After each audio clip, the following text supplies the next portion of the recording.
In this video, we're going to talk about 3 mistakes animators make when preparing for their Kickstarter campaigns. If you're new to this channel, hi, I'm Dragana and I'm a content coach for animators and artists who want to do marketing campaign for their funding and kind of raise the audience awareness and hype for their projects so they can get investors. So I just got off the call from one of the animators who is looking to fund their film, and he told me something that I see a lot of animators repeat as well, and that is, I need to get the funding first and then I'm gonna market my film. So the order of it is wrong. First, you market the film so you could get the funding for it. So what we are used to is some sort of traditional model, and I'm sure a lot of the studios and big vendor houses are still doing it, where you kind of get into closed doors and to the gatekeepers, where you can actually talk to people who would support your project, so you have such a strong pitch and credibility behind you that you already have a history of doing complex projects and high quality projects, so they know kind of you can deliver something of high value for them that can be a return of their money for them, of course. But as indie animators, as indie creators, we don't have that leverage, so we need to think in reverse. So you need to first gather the audience and build a hype for it, and then get the funding for it. So that's kind of the first mistake I see. The second mistake I see is I need to have production ready in order to market my film, or I need to have production designs, drawings, sets, background, characters, everything ready. So I need to have some meat for my content. But that's actually not true. The only thing you need is your own story. So you can start with, why do you want to do this project in the first place? Who are you? What is your background? How did you end up here? Why animation? Why this film? Why this project? How is it like working with friends? So you have all these topics in the background that you think are meaningless and insufficient, not enough, boring, not worthy enough, that the only thing that matters is an actual production drawings or production content. But actually your story and your process, or maybe writing the script, or anything that you're currently going through, is actually a really good material for content, because the point is not to make the best content in the world, but the point is to make the first step and learn along the way. And it's better if you actually learn it on a simple content like your story and your background, then if you start immediately with the high effort content and everything is perfectly edited and you're making a masterpiece of every little short video. So I encourage you not to overcomplicate and not to think 100 steps ahead, but to focus on your first step. And what is your first step? You can say who you are, how you got into the industry, why this project, and why should someone support you. That should be your first video. And then if you look at, for example, like what Emily is doing with the Strawberry Vampire project, she actually built a YouTube channel first. So she gave a lot of value for her viewers and industry folks who are into writing or producing shows, and she offered a lot of value first, plus she has a ton of credibility, of course, behind her career. So we as an audience are already sold on her, and whatever she drops out, whatever project she creates now, people are gonna support her, because you have to understand, it's not about the project, it's about the creator. And we are in this social media era where the process is the product, and you need to make the audience fall in love with you. And when you can do that, they will buy anything you have to sell. So that's why I think those two mistakes are crucial, that I need to have a ton of material and I need to have a ton of money in order to start doing something on social and building my audience. But actually the process is reversed. When you can learn to do with the very little you have to get to the next step, then you're gonna get more. With more, funding, time, team, then you can go to the second step, and so on. So nobody gets a loan to $1 million without first getting to the first $10,000.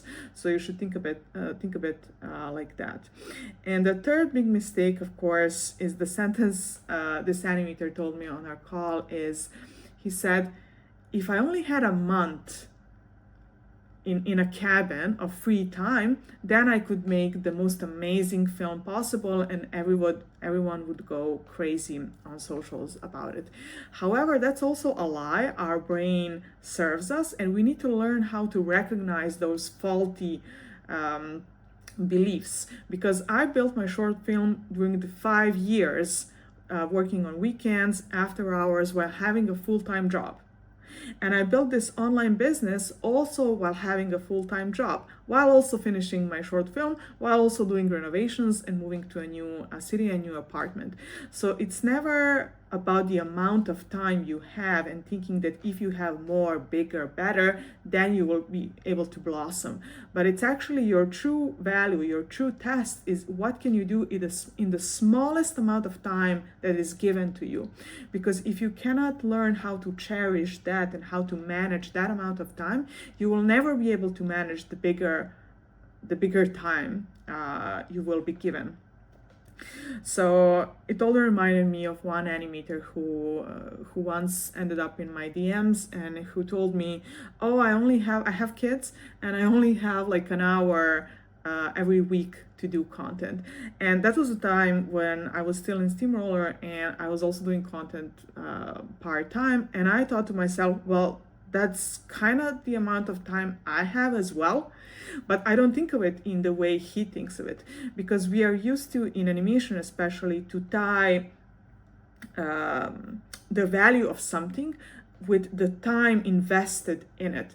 But actually, it's not about the duration of time, the length of time. It's actually the quality of it, what you can do in the smallest pocket of time. That's actually the skill you need to learn in content, in writing, in making a short film, whatever you're doing. It's actually learning how to be so efficient and so potent with your messaging on content, who your audience is, demographic, what platform are you going for, how are you going to package that content, how long your marketing campaign is going to be. So all of that you need to have so clearly defined when you go into your only one sacred hour a week to do what you have to do. So that's how I see animators lose time actually, rather than gain it and use the most out of it. And lastly, what this animator on our free consultations asked me, at what stage of the project do I come in? When do I get to help artists? Are they actually needing to be in full production or end of production or early production? And a lot of the time, actually most of the time, artists and animators are calling me at the very beginning of the production, so we can plan who is the target audience. Because when you have a short film or a project, you need to have a clear goal. What do you want to do with it? So you can do a whole bunch of things with it. So you can either ask, if you already have the funding, so you can either ask for more funding, or your goal could be to sell it to an investor and turn it into a full feature film or a TV pilot series, or you can go on YouTube, or you can do something like I did, like use your short film to offer services or a product. So those are kind of the main avenues I see passion projects going with. And what's the problem? Your content needs to be tailored toward that goal, so it cannot be scattered. It has to be tailored toward that goal, so you can see the effect of your marketing campaign for your passion projects. So that's why it's really important to have someone who is gonna design everything for you, so everything is kind of going according to a plan, instead of, oh, one day I'm gonna post one thing, the other day I'm gonna post another thing, and hope for the best. So that's kind of what I'm doing on our first consultation when I'm doing one-on-one in my package of 4 consulting calls. First call is usually reserved for the strategy, plan, getting aligned with the project, what type of project is, what platform should be best suited for, what format to present it. Are you going to be the face of that project, or is going to be a faceless format? How often should you post? So all of these things we are kind of doing on our first call, and the next 3 calls are usually reserved for me monitoring your progress, because here's what's going to happen. You're going to get the strategy, you're going to get the information, but the problem is going to happen in the first week when you start implementing it. It's what I'm seeing with my clients as well. Information alone is not enough. You can get it off YouTube or ChatGPT or I don't know, anywhere. What you're actually paying for is the support and feedback when something goes wrong. Because when your second or third post doesn't go as planned, or you attract the wrong audience, or you don't see the outcome you hope for, you don't know what went wrong. And you need someone who is kind of outside looking at your project and looking at your marketing campaign. I know when I was working on my own short film, it was very hard for me to see where my pitfalls were and where my mistakes were, because I was in it. I couldn't see it. So I needed mentors who are kind of outside a little bit and who can see the bigger picture. So that's why having a mentor and a support on a weekly basis, someone who can you can ask questions, who can give you feedback, who can pivot in real time. So that's kind of where I come in. And you can book free 20-minute consultation if you want to discuss how can I help your project. And that's kind of it. Hope this video was helpful, and I'll see you in the next one. Bye.